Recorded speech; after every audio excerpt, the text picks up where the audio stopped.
Ilikuwa ni ngumu sana kwa Tatawal kukubali Anmol aende kufanya mtihani, kwa sababu alikuwa ana wasiwasi kwamba kama atakwenda kufanya mtihani ule atampita Rishi, au inawezekana kabisa Rishi akafeli alafu Anmol akafaulu. Kwa hiyo jambo hilo lilikuwa linampa ugumu sana, lakini alishindwa kuzuia kwa sababu Rishi alisema kwamba yeye hatakwenda kufanya mtihani kama Anmol hatakwenda.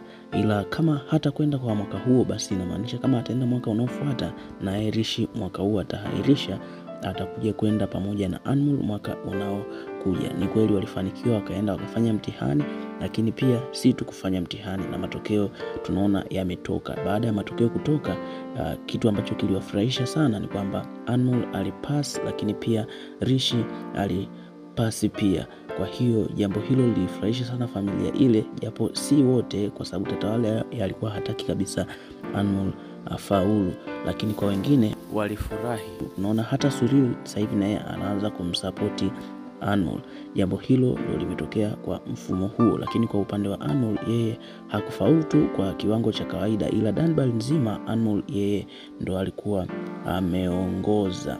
Lakini kwa upande wa Tatawal bado mpango wake ulikuwa pale pale, kwa sababu ilikuwa ni mtihani tu, ila bado kulikuwa kuna jukumu jingine la kwenda kuhakikisha wawili hawa wanakwenda chuoni na kusomea udaktari moja kwa moja. Kwa upande wa Tatawal yeye alianza mpango na kusema hataki kabisa Anmol aende akasome udaktari.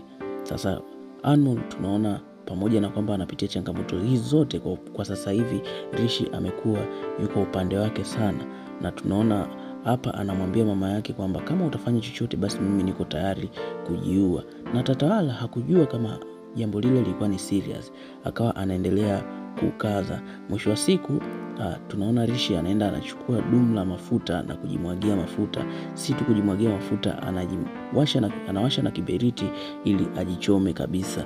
Lakini kwa upande wa Anmol pamoja na Nilam walijitahidi sana kumuokoa Rishi, lakini aliwasukumia mbali na alikuwa anataka ajiue kabisa kwa sababu ya tabia ya mama yake. Lakini mwisho wa siku tunaona Tatawala anamfuata Rishi na kwenda kumwambia asifanye hivyo. Yeye ni kijana wa kwake mpenda, anampenda sana na hana kijana mwingine. Kwa hiyo mtu ambaye anamjali sana alikuwa ni Rishi. Kwa hiyo akifanya chochote kibaya basi atamuumiza sana mama yake. Aliumia sana, akashindwa kujizuia kuona mtoto wake akiwa anakufa mbele yake, akaenda akazuia swala hilo.